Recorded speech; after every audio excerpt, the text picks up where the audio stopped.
Bonjour à tous sur ce 4e village des recruteurs de Villeurbanne, aujourd'hui et demain au pied de l'hôtel de ville. On est avec Gilbert Neves qui est le responsable développement de l'ADAPT, puisque l'ADAPT est présent cette année sur le village des recruteurs. L'ADAPT qui milite pour l'insertion sociale et professionnelle des travailleurs handicapés. Déjà en deux mots, est-ce que vous pouvez nous présenter cette association ? Bonjour, oui, alors l'ADAPT est présente sur ce village des recruteurs de Villeurbanne depuis le début, donc ça fait la 3e année maintenant, et on amène la dimension emploi et handicap. Et pour parler de l'ADAPT, donc l'ADAPT est une association loi 1901, reconnue d'utilité publique depuis 1934, donc c'est une association qui est déjà vieille, qui a plus de 80 ans, presque 90 ans, qui facilite, qui tente de faciliter au mieux l'intégration sociale, professionnelle des personnes handicapées, de la petite enfance jusqu'à l'âge adulte, jusqu'à, je dirais, la fin de carrière, 62 ans aujourd'hui, dans tous les domaines, que ce soit la formation, que ce soit l'accompagnement vers l'emploi, mais c'est toujours un lien pour aller vers l'emploi. Concrètement, comment se matérialise cet accompagnement ? Alors, nous avons plusieurs actions de préparation pour préparer justement cet accompagnement. Donc, nous avons, pour les personnes qui vont acquérir un handicap au long de leur vie, il y en a beaucoup, on va travailler avec eux sur l'orientation. Donc, on a des actions d'orientation, de préorientation. On a ensuite des actions de préparatoire à l'emploi, c'est remise à niveau avant d'entrer en formation. Et donc, on va les faire monter en compétences sur des nouveaux métiers, puisque c'est un métier le métier qu'ils faisaient auparavant, ils ne peuvent plus le faire suite à l'accident ou à la maladie. Et donc, de fait, on va les préparer à entrer dans ces formations pour acquérir des nouvelles compétences et intégrer un nouveau métier dans lequel ils seront à l'aise et sans aucun problème physique et intellectuel. Est-ce qu'il y a vous travaillez aussi sur à lever les éventuels freins psychologiques qui peuvent être d'un côté et de l'autre d'ailleurs, du côté des entreprises et du côté des personnes handicapées ? Mais complètement, on a du coup dans nos établissements, on a tout type de disciplines. Donc vous allez retrouver effectivement des psychologues cliniciens, des psychologues du travail, vous allez retrouver des psychiatres, vous allez retrouver aussi médecins, infirmières, vous allez retrouver ergonomes. Mais ça, ce sont tous les métiers connexes qui vont permettre d'avoir un accompagnement dans de bonnes conditions pour aller vers l'emploi. Et puis auprès des entreprises, alors on n'a pas besoin de ces métiers-là, si ce n'est l'ergonomie est très importante, mais aussi parfois un peu de psychologie, mais ça se joue autrement. Mais c'est vrai qu'on accompagne aussi l'entreprise pour l'intégration des personnes en situation de handicap au sein même de leur structure. Alors, par de la sensibilisation, par de la formation, par de l'accompagnement dans l'emploi. Aujourd'hui, on a décroché l'emploi accompagné, qui est une directive européenne. Et donc, du coup, on va accompagner aussi des personnes en situation de handicap dans le long terme dans l'entreprise. Ça veut dire que ces entreprises, il y en a certaines encore qu'il faut convaincre aujourd'hui de l'utilité qu'elles pourraient avoir. Quel type d'employer une personne handicapée ? Quel type d'argument vous leur amenez ? Alors, convaincre tout le temps, oui. Après, les entreprises aujourd'hui, il y a deux types qui se dégagent. Il y a les entreprises qui sont assujetties à l'emploi, c'est-à-dire qu'ils doivent avoir 6% de personnes handicapées au sein même de leur structure. Ça, c'est toutes les entreprises qui ont plus de 20 salariés. Et puis les autres qui n'ont pas ces obligations-là. Donc, celles qui ont l'obligation, elles comprennent très vite, puisqu'elles sont pénalisées. Donc, je dirais presque que c'est elles qui viennent vers nous au fur et à mesure. Et puis, celles qui sont en dessous, en fait, elles n'ont pas cette difficulté, donc elles n'ont pas d'obligation. Et puis, elles vont souvent embaucher la compétence avant tout, parce que plus plus l'entreprise est petite, plus on a besoin de personnes qui sont capables d'avoir plusieurs cordes à leur arc et être capables d'être un peu polyvalents. Dans la grande entreprise, ça peut se noyer par rapport au nombre de personnes. Mais ces petites entreprises, le frein, c'est plutôt parce qu'on n'y pense pas forcément, ou il y a des freins d'autres ordres ?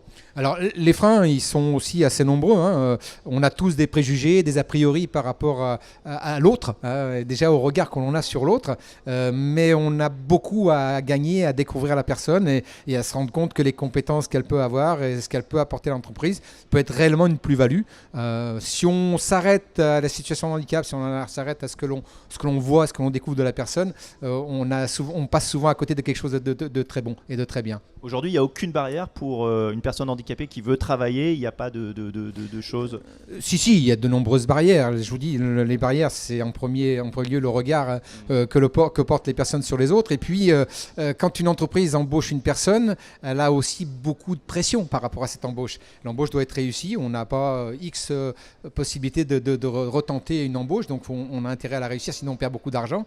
Et de fait, tous les petits signaux que peut envoyer la personne sur des difficultés peut refroidir l'entreprise et faire hésiter l'entreprise sur l'emploi. Donc à nous de démontrer à l'entreprise que si la personne a les compétences pour tenir le poste, si elle est capable si elle a les qualités pour tenir la fonction, la situation de handicap peut être un atout supplémentaire. Alors un atout supplémentaire parce que l'entreprise va aussi gagner un peu plus d'argent avec une personne en situation de handicap qu'avec une personne valide. Vous me disiez que là, les choses bougent, les mentalités Oui. évoluent. Alors, le regard des personnes bouge. Aujourd'hui, on est quand même beaucoup plus habitué à rencontrer des personnes en situation de handicap, tout type d'handicap au quotidien, aussi dans les entreprises de plus en plus. On a même des chefs d'entreprise qui sont en situation de handicap et qui réussissent plutôt très bien. Après, au niveau de tout ce qui est la loi autour de cet emploi des personnes handicapées, elle a aussi pas mal aidé.